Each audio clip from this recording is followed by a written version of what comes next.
Hey, first off, I just want to, Eric Chenander is a defense coordinator in Nebraska. His dad passed away. He's a longtime high school coach in the state of Iowa. Eric was on my staff at Oregon, and I was fortunate enough to coach with him in Philly. And just, we lost a great man, the coaching community did, and our thoughts and prayers from our entire program go out to Eric and his family and everybody at Nebraska. And his dad, Gene, was a hell of a man. We lost a really good guy. So. Did you reach out to the Nebraska program already? I talked to Eric, so, he's a really good friend of mine. And it was tragic. It was a car accident, so it was something sudden. So, but in Eric fashion and the Chenander fashion, he actually still coaching the game on Saturday. And now there's a service today and a funeral tomorrow. And we won't be able to attend. There's a bunch of our guys that know Chins really well. Myself and Coach Ass both worked with him, and Don Pellin worked with him. So our thoughts and prayers are with the Chenander family. Question? What did you see on the film from Saturday's game? I thought our defense did a really good job. They held them to under 300 yards of offense. They tackled really well. They created 2 turnovers, and critical ones start the game. It was a big one to kind of set the tone early. And then what we did in the fourth quarter. The first play of the fourth quarter, Blay had a tackle for loss of -4, forced him to punt. We had a 13-play drive that went 90 yards and we scored. Our defense went back out on the field, created a turnover, and our offense went back out on the field with 4 minutes and 50 seconds, and they had 3 timeouts and ran the ball every down and ran the clock out. So I thought it was a really good team victory, and we had contributions from everybody in all phases. Will we see Kyle Phillips at practice today? You will. Is he available? He's available. Okay. Now that you've reviewed the film, I know last week we were talking about Washington's run defense and how statistically they weren't good, although you pointed out several of their good players. Sure. But you guys pretty much rolled them pretty hard with the run game. They were giving up 180 per game. You guys got 260. Yeah. What was the success in the I run thought, game? the fact that you have a quarterback that you have to defend is a difficult thing in college football. Vic Dorian ended up with 87. Zach ended up with 130, and then you have Britt. So, it's a tough deal to deal with because the ball can go either way. And a lot of times some of those rushing yards are maybe a design pass play call where people are in coverage. So it's actually not their rush defense, but it's the ability to contain the quarterback. And Dorian's done a really good job of understanding where those receivers are. And if the first, second, and third option are covered, then maybe a chance to get out and use his legs. So. It was just a really good effort out by our entire group rushing the football on Saturday.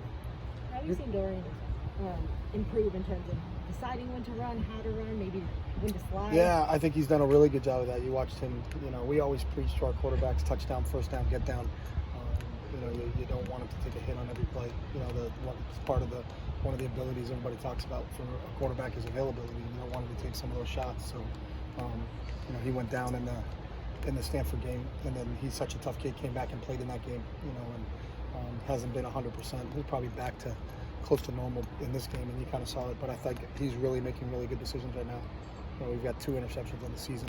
One of them was at the end of the half. The other one was a busted coverage in the LSU game where the defensive back wasn't where he was supposed to be, his man coverage, and he got caught on the wrong side. So I thought he's done a really good job making decisions this year, and really happy with how he's run our football team. What can you say about the guys up front? I mean, this is the 4th game where you've held an opponent to under 100 yards rushing. What can you say about the pressure and what the guys are doing individually? I think our D-line is doing a really nice job, and I think a guy like Ottawa probably played his best game for us and was recognized one of our players of the game on the defensive side of the ball. Otito has been solid all year long, in there. But then the other guys, we'll rotate a ton of guys through there. Jay Toye is playing a lot. Tyler Manoa is starting to get some run. Daytona Jackson has played really well for us. Bo Calvert has played really well in the transition to outside linebacker. Has done a really nice job, and I think our inside linebacker play has really upped in what Caleb can do and what Jordan has added to our depth. Right, Cahill has added to our depth, and Kane and John in there. So we have more depth than we've ever had an inside linebacker. So I think that front 7 is doing a really nice job. Is there any? Is Mitchell Agude available? Yep. Is Paul Grattan available? Yep. Tony Amafi played. If you want to go through the whole lineup, we can just go available. I'm just enamored by what the. Is Mo Osling? Mo Osling's available. I was just leading into because Tony Amafi played a lot of left guard in the 4th quarter. Was that? No, they just rotate. So Okay. Paul played more snaps than Neo, but we always rotate Neo in, so we feel like we've got multiple starters in the offensive line. So I don't look up and say, hey, this guy's in, why is that guy in? We just rotate people. Have you had a chance to watch any of the film from Oregon's game on Friday night? Yeah, we've watched every game Oregon's played, and we watched last year's game of Oregon's. We've watched every game this season, and then, you know, our game last year. And if there's any correlating games from a breakdown standpoint, formationally, both ways that we'll look at. So we've watched every game by the time I get on Monday. So. I was specifically referring to Friday night because Kayvon Thibodeau had to sit out the first half, but then you saw what he did in the second half. What are your thoughts on him? He's a very good player. You know, we got to be aware of where he is. They use him and they move him to multiple places. And like anybody, you have to make sure you know where he is on every play. It's been a long road of injury with Martin Andrews. How have you seen him kind of progressing at least? Yeah, Martin's still working really hard. He's available. He'll be. You know, they're doing more with him now. He's doing more with him now. I know he's excited, and we'll see how he progresses out here in the training sessions. Have you talked to the team at all about having college game day on campus and kind of the? Not yet.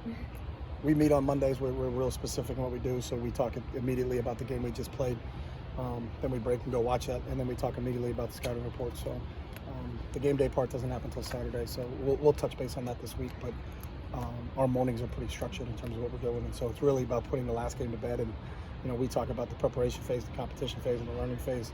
So we do the learning phase when we can do the first thing on Monday mornings, and then we start on scouting report for our next opponent, both offensively, defensively, and special teams wise. So there wasn't enough time to get any of that other stuff in, and there will be as the week goes along. But that won't occur till Saturday. So you know, Monday we'll concentrate on what we're going to get done on Monday. How big of an opportunity do you think that is for the campus to have that I kind think of it's cool. spotlight? I think it's great for our fans. I think it's great for our student body. You know, especially after last year when nobody could go to games. You know, and the fact that now we get to come back, everybody gets to attend. You know, we've had some unbelievable settings there. You know, the win over LSU and the crowd that we had there was memorable when you start to think about it. It's an early kick, you know, so I think we're going to get a lot of people there, get a lot of kids there. I think it should be fun. So I think it's a great opportunity for our fans and a great opportunity for our students. You lost your last 2 home games. What would you say to fans who maybe you want to put on a bit of a better show for? We just don't talk about it. We talk about the next game. So I think we're 5-2, and you got a really good football team. You should not say spot. With your experience up at Oregon when you were coaching up there, and then correlating it to you saw the game Friday night, how weird was it that the crowd was booing their own offense on Friday? I didn't know that they were. So. Oh, they were booing Anthony Brown pretty hard up there. We watched the game tape, so I don't watch Okay. the TV copy, so I couldn't tell you what and really when we're playing in games, it's like a game tape to me, so I'm always unaware of the crowd, so I couldn't tell you what went on or I don't have a comment on that. I didn't even know that it occurred. So. What are your early thoughts on the quarterback and the offense from what you've seen so far? Oh, for Oregon? Yeah. They do a great job with him. He's a kid that can beat you both running and throwing. You know, they had a critical 4th down in the Fresno State game. They called speed option, so they have confidence in him. And he converted and made a big play for him in that game to win the game for him. So I think they got great confidence in him. I think Joe does a really good job in putting him in plays. It's an RPO-based offense. You know, everything they do is try to put your defense in conflict. They probably throw more RPOs or run more RPOs than anybody in the country. That's kind of what their MO is. They're trying to trick you and fool you, and we got to be really disciplined with our eyes. And you know, our defense has to be really disciplined this week. What's your experience facing Joe Moorhead-led offenses? Once we played him last year. So That was it. When he was at Penn State, Okay. we never played Penn State, and we never played Mississippi State. So Okay. just last year's game up there. Okay, thanks, Coach. All right, guys. Thank you.